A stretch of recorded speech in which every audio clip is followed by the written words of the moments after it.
Hello! Welcome back to the exciting adventures of Beefstick the Barbarian. Last time, basically spent the entire time in the Hall of Revealed Mysteries, which is a temple slash library, and read a bunch of books. Why? Because that's how I roll. I love my... Up in Gilded Vale. Quaint. That's what I meant to call it. No? You had it right.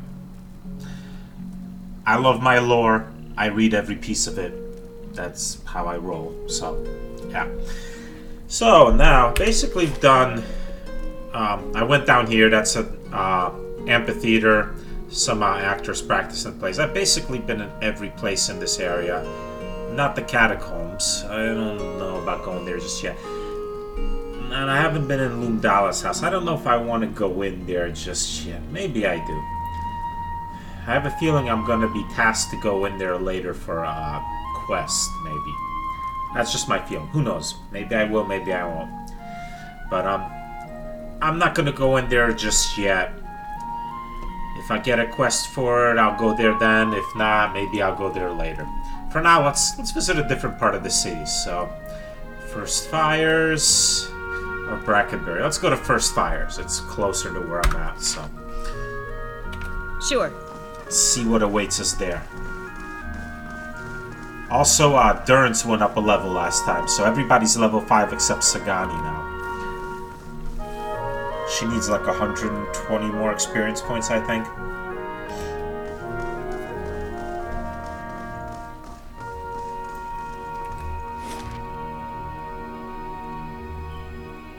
Alright, so First Fires seems to be the central district.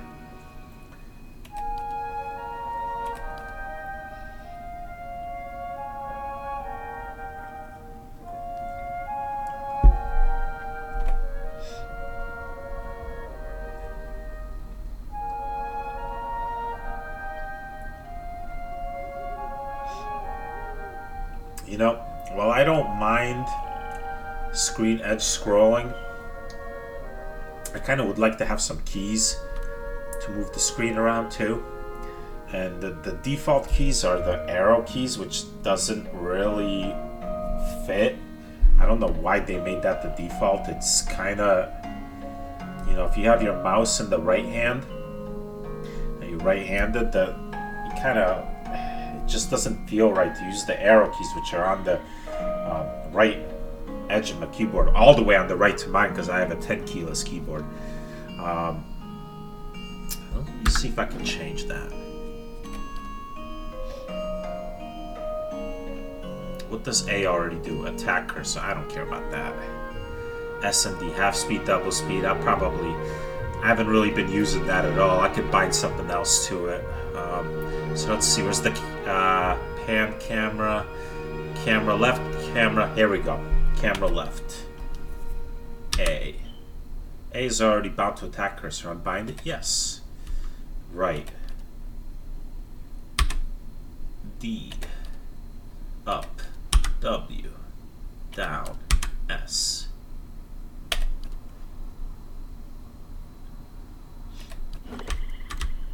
Now I can use the WASD keys to move the camera around, which is completely natural. I don't know why they didn't bind that for the camera movement by default. To me, that makes a heck of a lot more sense than the arrow keys. Just the placement of the arrow keys on the keyboard just... Sure. It feels weird reaching all the way over there to do that. And if I find myself needing to use those functions, I mean, I can just do them from the menu that I unbound to be able to make that, then I'll bind some other key to it. Not a big deal. Alright, what's in this zone? We got the Ducal Palace, Crucible Keep. Oh, this is where I got the quest for, what's his name? I can't remember the guy's name now. Start with an O. Os something. Gilded Vale quests. Rogue Knight, that was it. Oh, Osric. Guess he got kicked out of the Crucible Knights. According to him, due to quote unquote politics. And left behind a breastplate that he says has been in his family for a long time and he wants it back. And for whatever reason, he's not willing to go back there himself. He thinks there's more to this than he's willing to lead on, but if I can get the breastplate for him, then I'll earn his favor, and I'll probably be able to get better missions in the expedition hall and also be able to buy equipment there. The stones of this ancient tower have been blackened by centuries-old fires. Surrounded by a patch of wildflowers, it looks like a memorial.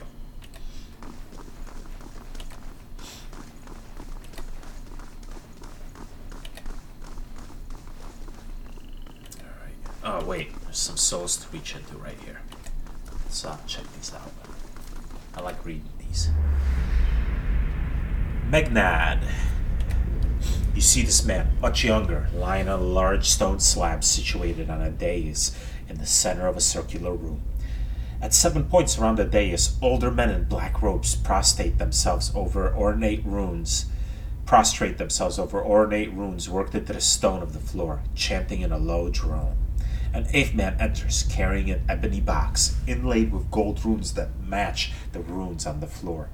He stands at the head of the slab, lowers his head, and slowly opens the box.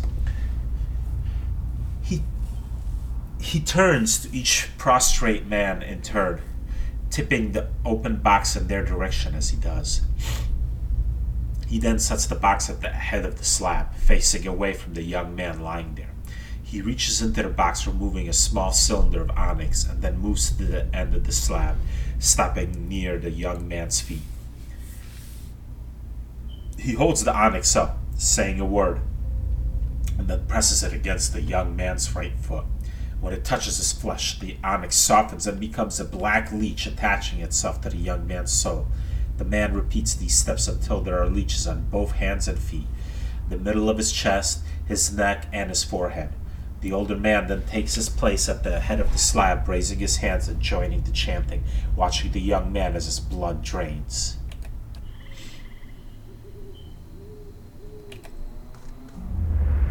Liranor. You see a dimly lit street lined with buildings. Most of them are dark and quiet, but one at the edge of the canal is bright and noisy, defying the night. This Almoa stands in the dark, huddled against the cold of the shadows, keeping away from everything. He stares at the door of the lit building, intently studying it. There is a sign hanging on the side of the building.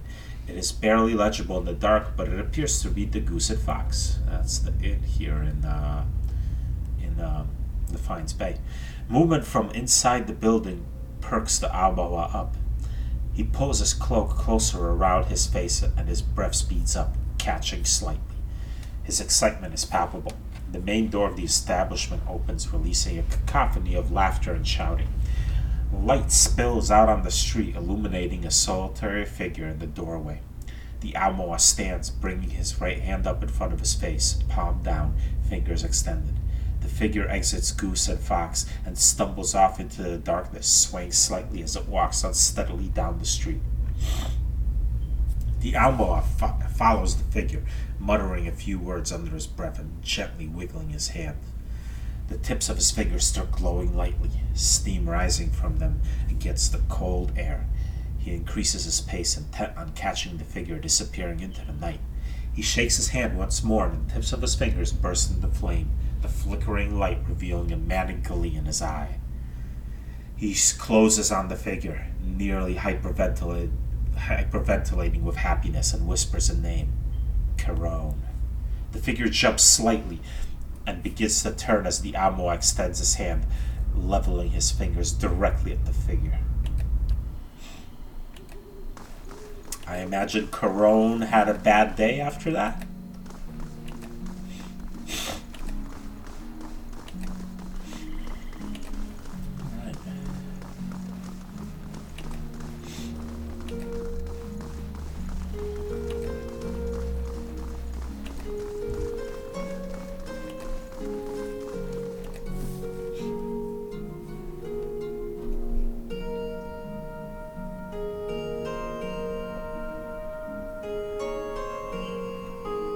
Just the car. Aldmar. Well met, friend. Aldmar gives you an appraising eye. Judging by the scars on his face, he's lucky to be able to do that much. Every day we get more from the hinterlands pouring into Defiance Bay. Keeps us busy on the watch, it does. You look like you've recently arrived yourself. Who are you? A soldier of the Crucible Knights, and proud of it. I help keep everything running at the keep so that the commander, Cliver, can focus on more important matters. Looking for something, or just knocking the dirt off your boots? What goes on in Crucible Keep? This is the headquarters of the Crucible Knights, so it's where we store arms and armor, as well as where many of our soldiers bunk. Commander Cliver is in the back, making plans, as usual. He scratches a scarred cheek. You'll find the forge at the west end of the building, along with our master smith, Dunstan. There's also a shrine to the Golem, if you're the praying type. Tell me about the Crucible Knights. We're the defenders of Defiance Bay. We're not exactly a formal knighthood, but don't tell Commander Cliver I said that. He grins. We're the first organized militia to oppose a Durin rule, and today we're the largest force in the city. Our soldiers undergo years of combat training, and our officers are required to have their souls read by the critter out in Dunrid Row.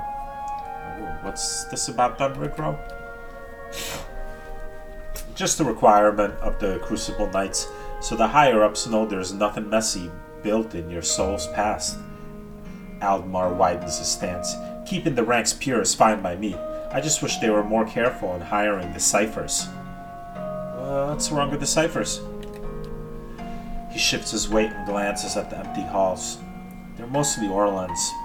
I'm sure they're talented enough, but you just can't trust them. Hostility's in their nature, and they've learned to hide it over the years. He frowns and crosses his arms. All I'm saying is they should at least be supervised by other folk. That's reasonable enough, isn't it?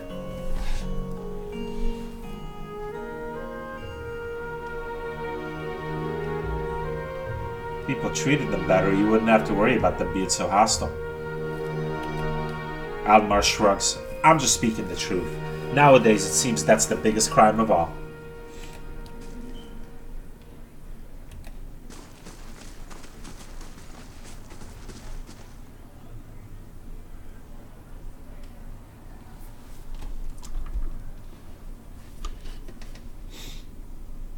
Alright, let's take a look around here.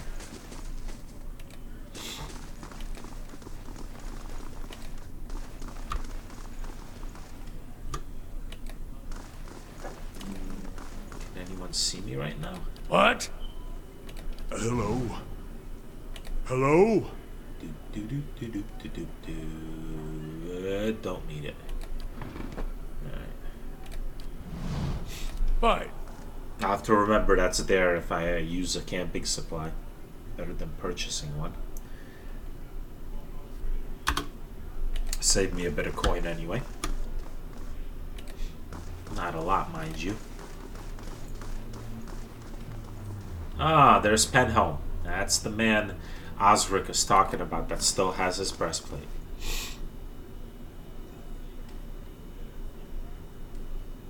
Ah, Dunstan. Let me talk to Dunstan first. If this is about the breastplates, I already told Cleaver they won't be repaired till next week. Oh, so it's Cleaver. Okay. The dwarf bustles between a sweltering forge fire and a work table. He wipes one muscle-knotted arm across his bow. What do you do here? I'm a forge master. I'm a master smith for the Crucible Knights. But the way I see it, I'm also keeping up with our old traditions. The first members of our order were smiths. Nowadays, most everyone's a professional soldier. He hefts a hammer in one I hand. suppose it's to be expected. But I think it's important we keep up with our roots, too. Tell me about the Knights. We were all smiths back in Hodred's day. Though I'm about the only one here who still gets his hands dirty. We're a fearsome fighting force. Though these days, I think Cleaver takes more pride in our parade formations. He laughs. He thinks himself a progressive man, but he's obsessed with soul lineages and connections to the Durwood heroes of old. He picks up his hammer again. Other than Dunwood Row, who really knows about any of that, though? Right?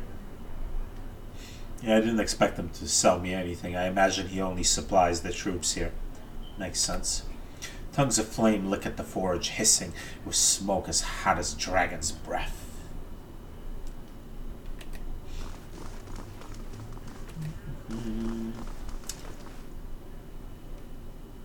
So, Penhelm, let's talk, buddy.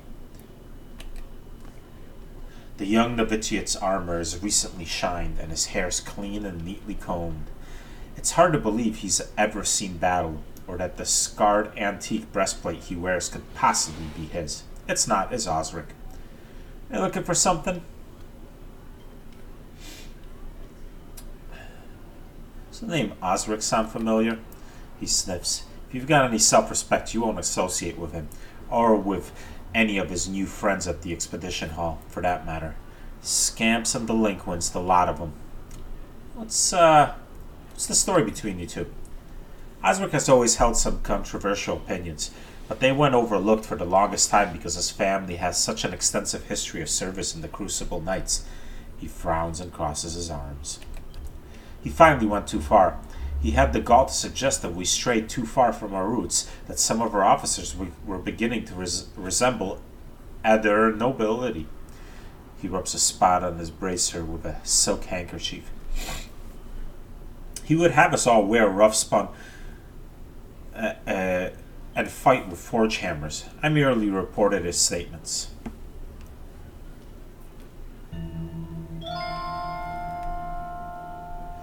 That history made the Knights what they are now. You can't just cast it aside. We've outgrown that past. He waves a shining gauntlet. Sometimes you need to move on. Sagani frowns. Outgrown it like an old sealskin coat? You adapt with the times, sure, but that's a bit naive. I don't see the problem, he sputters. People change. Organizations change. The Crucible Knights began as a militia of blacksmiths, but Dunstan's one of the only officers who can wield a hammer these days. We're professional soldiers. Isn't that who you want defending a city? Besides, the novitiate has no business maligning his superiors. Well, I guess I have to say this. If the Knights obsessed over their past, they wouldn't have grown into the fighting force they are today. Penhelm nods. I quite agree, and that's why Osric has no place here. Is that his breastplate you're wearing? It was. He looks down and admires it. It became property of the Crucible Knights when he was discharged. Now it's mine. And it's not for sale, if that's what you're wondering. Not every day you find armor that was used in the rebellion. Alright, I'm not gonna say that it's a forgery. I'm gonna find out on my own about this. How does someone become a knight? We don't take just anyone. Our members share soul legacies with the very men and women who defended this land a century and a half ago. He shifts his weight and coughs. Anyhow, Commander Cleaver is responsible for initiations, but he rarely accepts foreigners. Is there anything else? Tell me about the Knights of the Crucible. We're the primary defenders of Defiance Bay. The Order's founders were the first to rally at their wooden independence. He waves his hand. Of course, that's ancient history now. Now we're the most prestigious company of soldiers in the Durwood. It's a glorious line of work. He scrunches up his nose. If you could forget about the barracks, that is. Alright.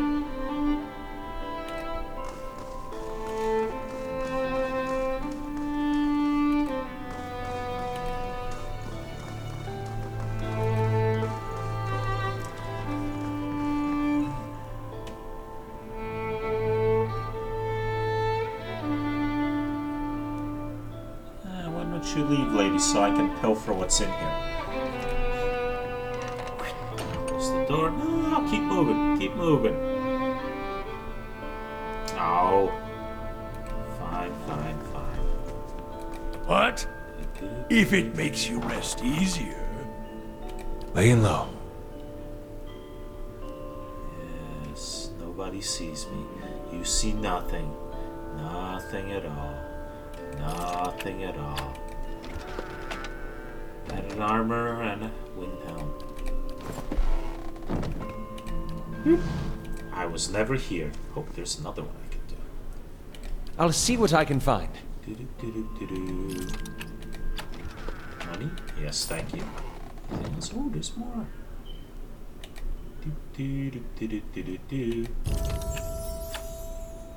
Oh.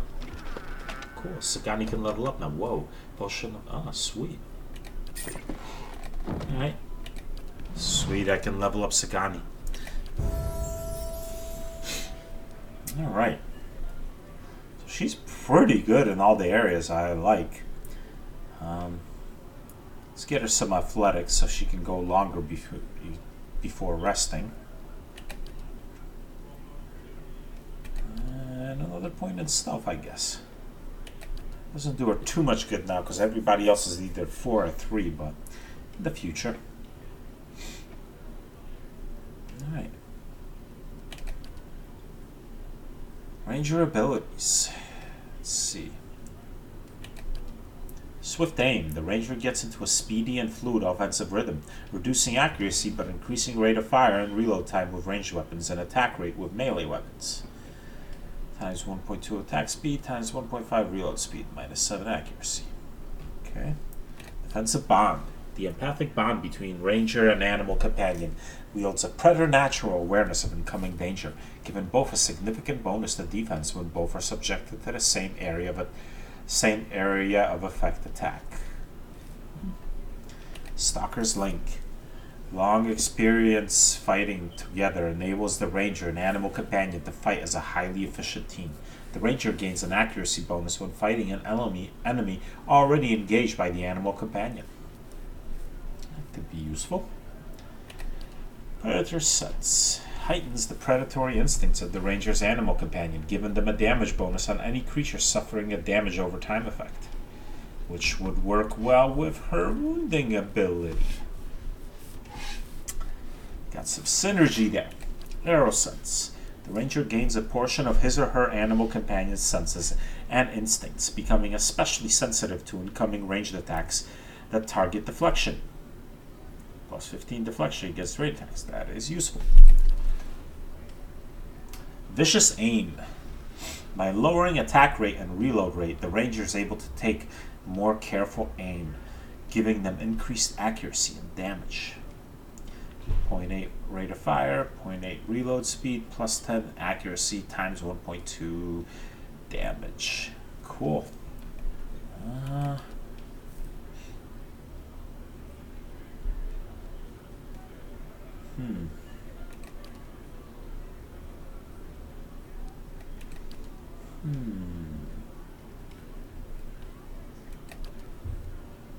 I think I'm going to take Predator Sense because I can couple that with her wounding shot, and then Ituma can go to town on whoever she's wounded.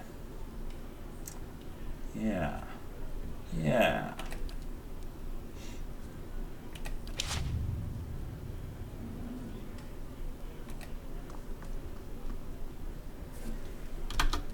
Alright, what's in this one? Oh, there's another chest for me to pilfer. Thick grime cakes the bottom of the tub. The towel hanging from the side gives off an awful stench. Yeah. Hi, how you doing, Justicar? No, we're not doing anything bad in here. Not in any way pilfering your belongings in those trunks. That's right, move along. We got things under control. It's alright. Have a good day. Hello. And so, the RPG tradition of looting everything continues.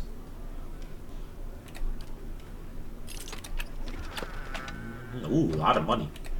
I like that.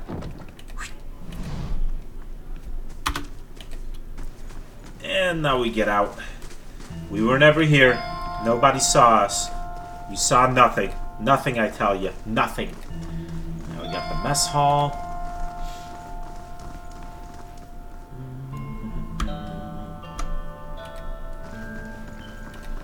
Let's look at this painting. The painting shows a row of warriors standing atop the walls of Defiance Bay while other ships sail away. Yes, in victory. Oh, got some Hall of Records in here. Oh, look, and it's unguarded. Let me just close that door. This is a record of active patrols and reported crimes in Andra's gift. The latter far outnumber the former.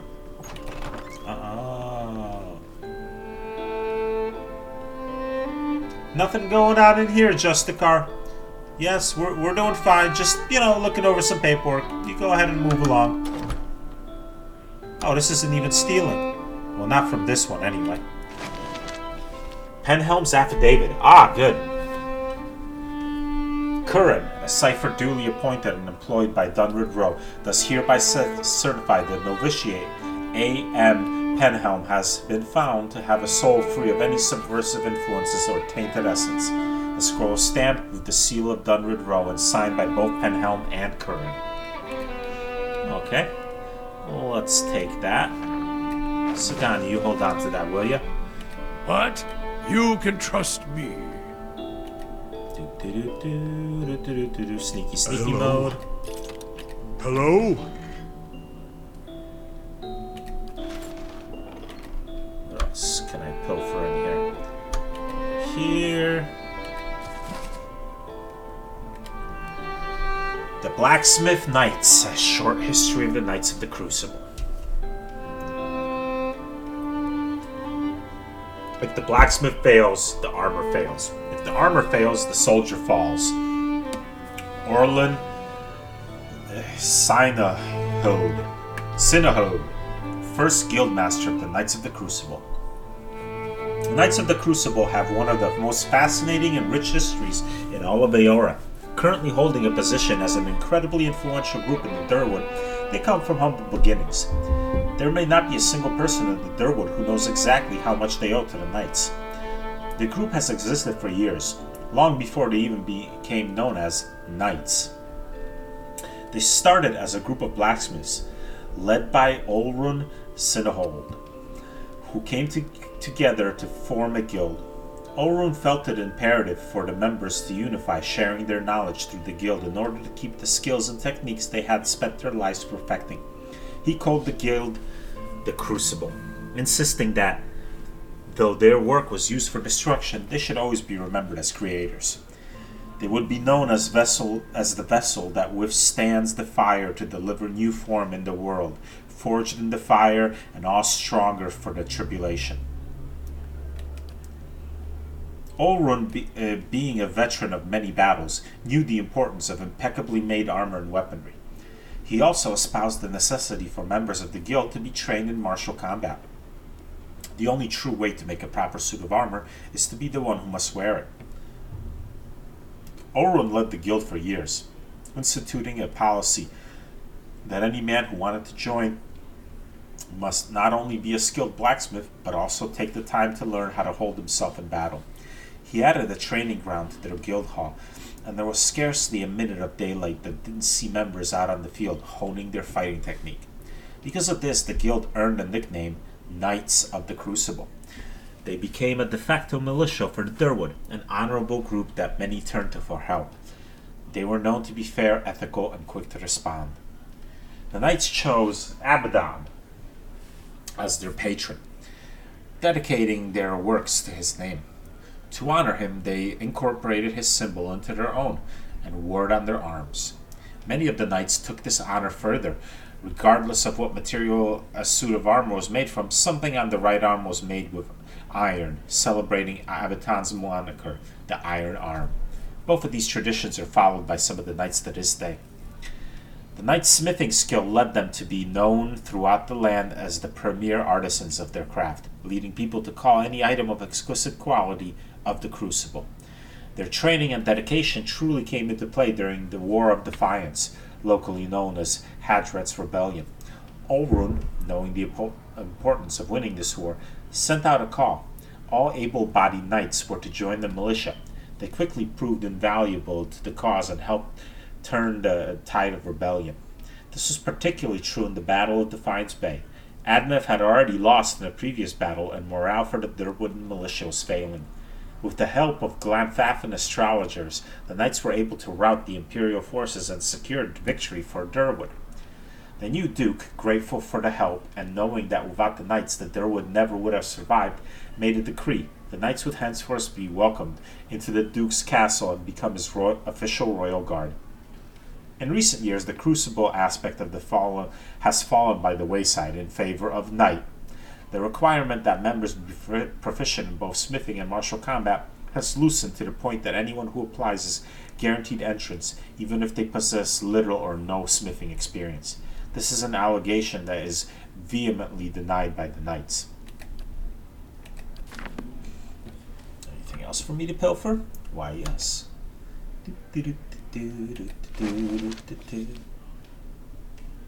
We have here Edict of Arrest.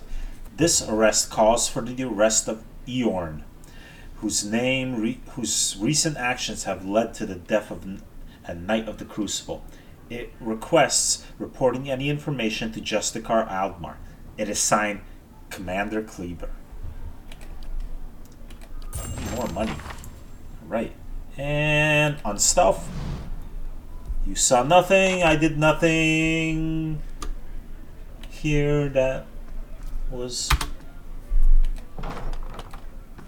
sneaky or dishonest. Nothing at all.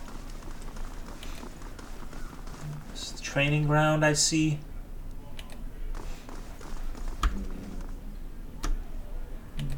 No, don't mind me. I'm not going to disturb your training. You guys just go ahead and do your thing. Okay.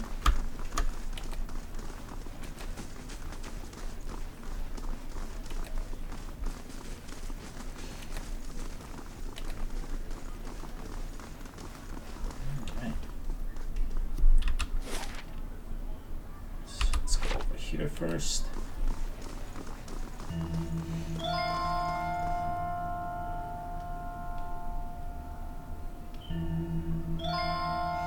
Hello, Justicar. How are you? This is a non-stealing thing, huh, right? Yeah, I'm still gonna wait till he leaves. There you go. Good day to you, sir. Daily affirmations of focus and efficiency. 1. All errors can be reforged into lessons. Abaddon rebuilt himself from ruin. No setback is insurmountable, not even death itself, so long as the soul is dedicated to the task. 2. Work hard. Work well. Abaddon demands only honest labor and forthright service. All errors can be reforged if your first intentions are pure. 3. All ignorance can be reforged into knowledge. Master your craft. Excel at what you have been trusted to do. Do not offend your teacher by remaining a student forever. 4. Each generation must forge its successors. Teach your trade to all who are willing to learn, and in doing so, multiply the fruits of your knowledge. 5. All difficulties can be reforged into triumphs. Meet strife with humility and acceptance. Let adversity temper the ingot of your will, and you will never shatter. 6. Embrace your station. Fulfill the duties of your rank and meddle not in the affairs of your betters. All guilds fail at their weakest link. 7. All loss can be reforged into strength. Profitable work heals all emptiness. So long as you have the tools of your trade, you will always be able to forge wealth in you. 8.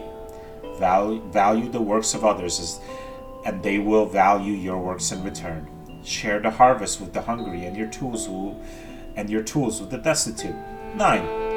All souls can be reforged into whatever we will.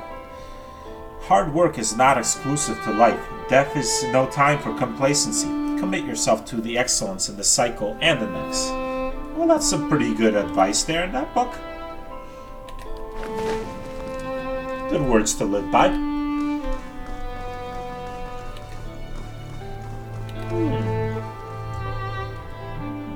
I bet something can be placed on this altar to, as a sacrifice, maybe.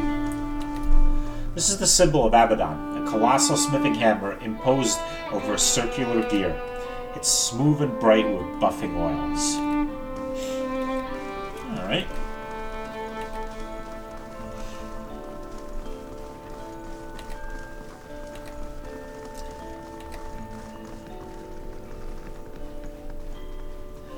Commander Cleaver.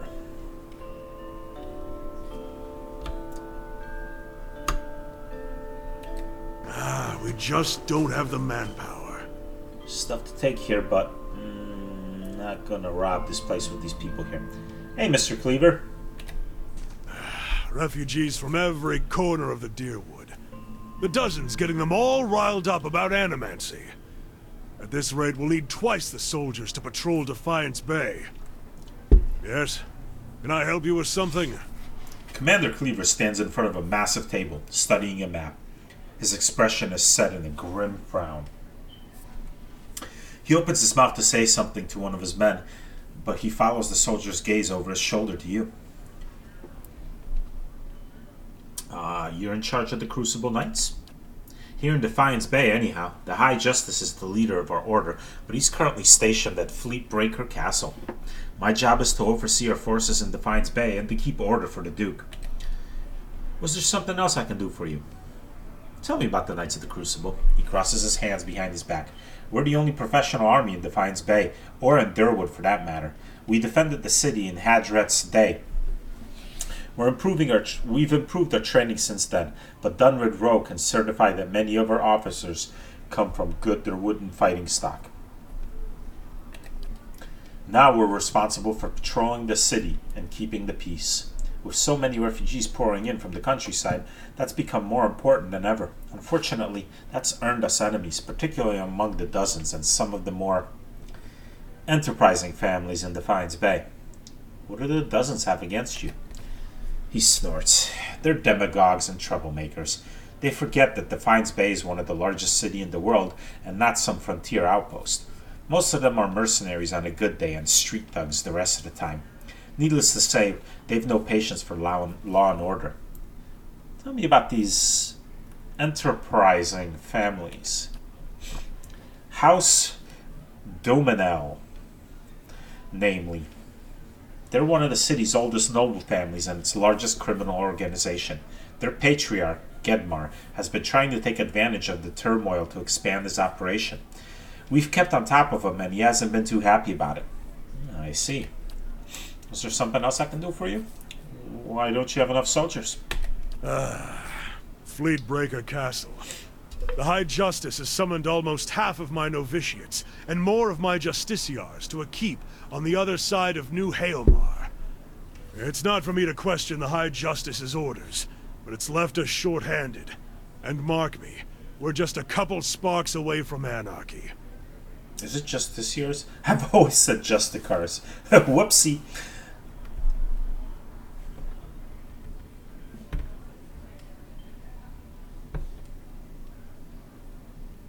Is there any way I can help? I know how to handle myself. He gives you a thin smile. Always refreshing to meet someone who'd rather fix a problem than complain about it. Forge Master Dunstan is working with an animancy scholar to build what we're calling Forge Knights, warriors that can patrol the streets without suffering fatigue, disobedience, or fear. Some agitator throws a rock at him. We don't have to worry about things getting out of hand. He's constructed the armor, but we need the scholar's research. Unfortunately, she hasn't been around the last few times my novitiates have checked. Vienna lives with the rest of the Scriveners out in Copper Lane, but I haven't the soldiers to spare at the moment. Go to the Scrivener's dormitory and see if you can find her. When you get the research, just bring it to Dunstan. This is his area of expertise anyway. Once you've brought him the research, he could sell you any arms or armor if you have need. He forges and repairs all our equipment. You won't find a more capable smith in Defiance Bay. Ah, very nice. Very, very nice. I may do just that.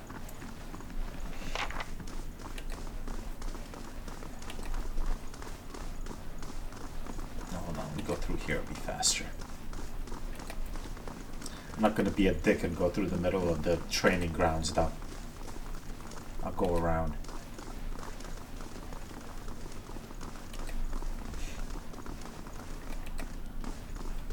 I wonder if I can go in there. Oh, I've already been in there. Yeah, I came from the other side. Okay.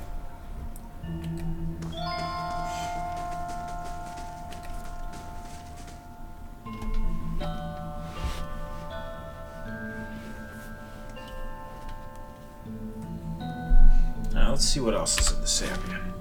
So we have the Valian Embassy, and the Ducal Palace, and this here Temple of Woodica.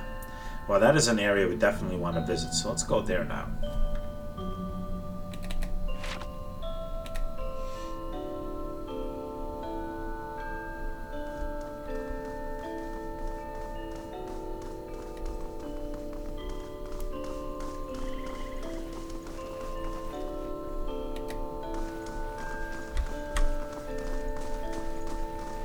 Well, this would be our Church of Woodica. Dear ones. Probably the first thing we burned during the Revolution. Oh, we got us a spirit.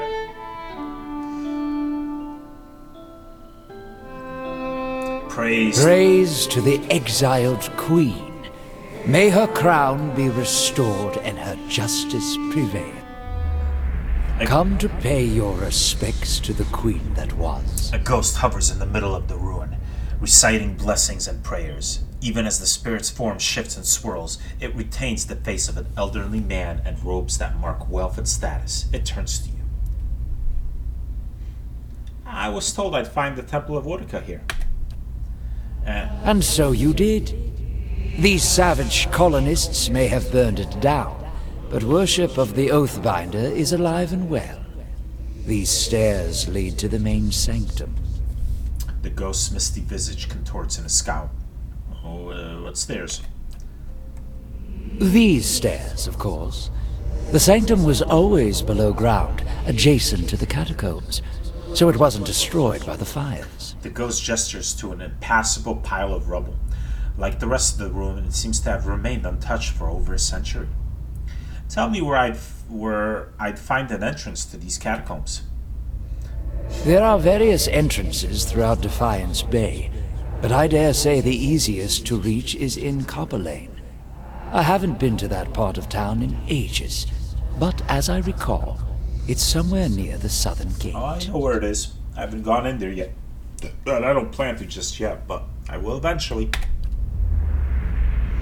It's truly a pity to see what the locals have done to Woodica's house of worship. Who are you? Lord Ardwellen Rugford III, and pleased to make your acquaintance. I came to the Deerwood on one of the first ships from Adia, and unlike the yokels and hut dwellers around here, I still keep to the old ways. His cloudy eyes swim with resentment. What are you doing? Worshipping Woodica, the exiled queen and oathbinder. I come every day to offer my devotion. I'd love nothing more than to book passage back to Adia, but it is my emperor's wish that I serve in these barbaric lands. And so I do. His expression fades into confusion. He shrugs. I'd like to know more about Woodica. A queen among the gods. She oversees laws and oaths. Everything has a rightful place, and Woodica watches over them all. The ghost's hazy features sharpen with delight. Of course, not everyone accepts this. Even among the other gods, her authority is questioned. But Woodica is also goddess of memory and vengeance, and she remembers. She'll remember every slight and trespass when she reclaims her throne. The ghost's expression churns. Slowly, the ghost nods. You know that you're a ghost, right? I beg your pardon? Is this some sort of joke where you come from? I'm serious. Just look at yourself. A madhouse. That's what this town really needs. He closes his eyes and massages his temple with wispy fingers. Alright, never mind. Are you feeling unwell? You were behaving a little... oddly. I'm a watcher. A true speaker for the dead. I never thought I'd meet one in the flesh.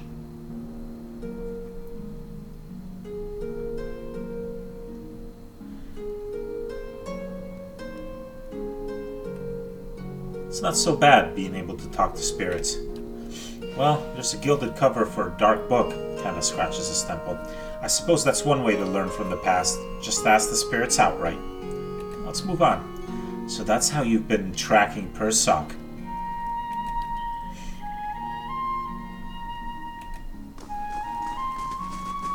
Looks like there's nothing else to do here. I'll have to go in through the catacombs later. Let's check out this Valiant embassy.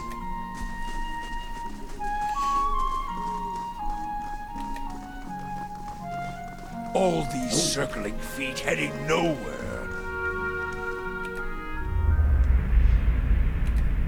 You see solemn faces, hundreds of them. They stand in silent remembrance, a town officially lamenting the sacrifice of some brave hero. His companions stand to the side, empty. The official tells their story, the saving of the village, the story of the one lost to the trolls in the battle as best he can, but the faces of his friends say far more about the veracity of the speech. Finally it's over, and the villagers move back to their lives. The adventurers mill about for a time, talking, remembering, before heading back to the inn for the night. They mourn in their own ways. Tears, anger, svef, broken bottles. The leader of the group stays quiet, gaze inward. Weeks pass, and he speaks little, leaving the inn early in the morning and returning late at night, exhausted. Finally, he takes the others to see it. A statue, life-sized, beautiful in its crude design. The villagers mourn it in the square as the group leaves, still empty, but a little less broken. The statue smiles at them as they leave.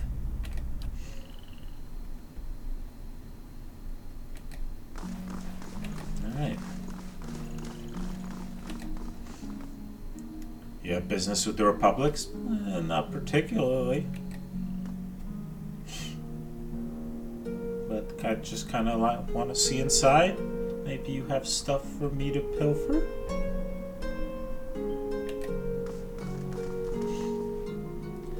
Vincent Agosti.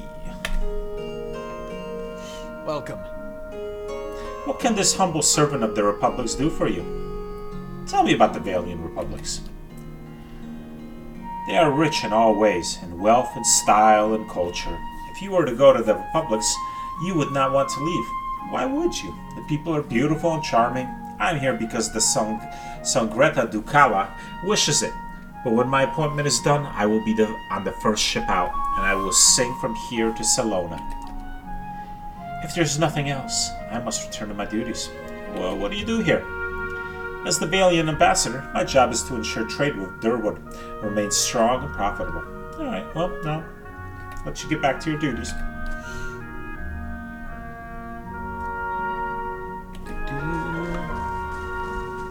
Well, I can pilfer that. That's not stealing. That is. Alright, let's take this one.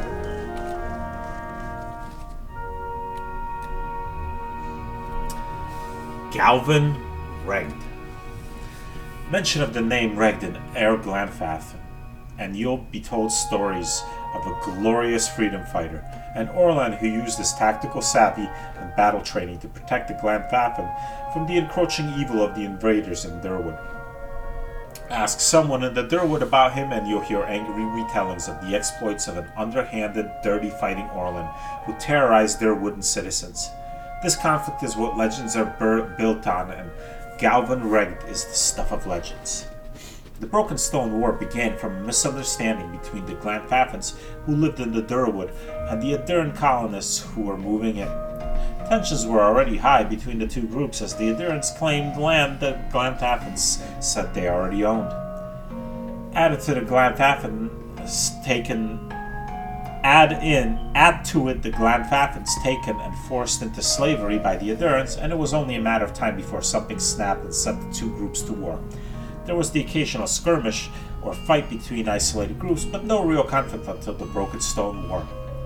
Whether intentional or not, Aduran farmers clearing the land for crops knocked over and destroyed one of the ancient menhirs that dot the countryside.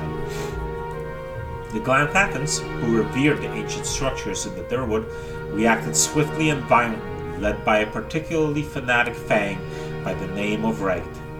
While the war was short-lived and the Glanfathans were ultimately not the victors, Regd and his forces were able to eliminate a significant number of colonists. After the war ended, Red was appointed the Galvan, or leader of the Glanthafen tribes. His leadership skills and prowess in battle earned him the respect of all tribes of Air Glanthaf. Because all the tribes were unified behind him, he was able to move and coordinate their warriors in a way that organized them into such an efficient team. The Adern colonists lived in fear of his next attack. His name and reputation spread throughout both lands. Over 2 years following the Broken Stone War, Regn and his forces, using deception, misinformation, and straightforward guerrilla tactics, killed hundreds. The remaining earls sent word to the Fairkening, saying something must be done before more nobility is killed. But Regn continued to terrorize the colonists, and it seems the campaign will never end. That is, until he encountered Edrang Hadret.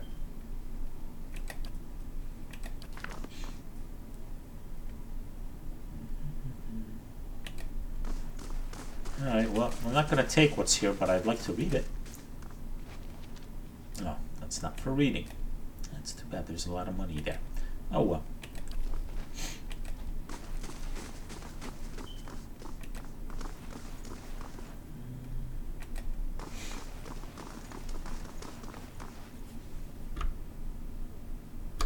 Let's take a look at this. He's supposed to show current prices for a range of commodities, and they track the running exchange rate for the Valian Luska.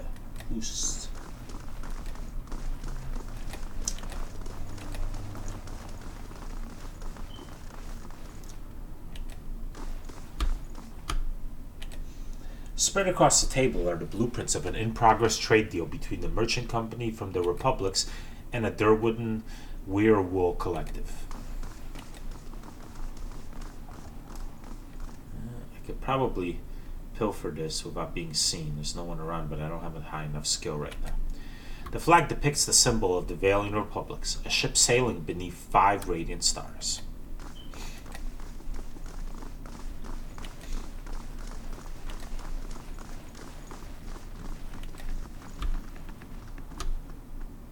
That I can take.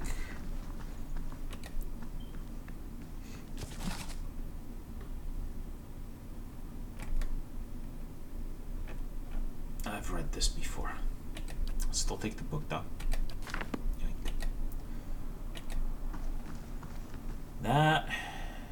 Not enough skill. Bummer. Oh well.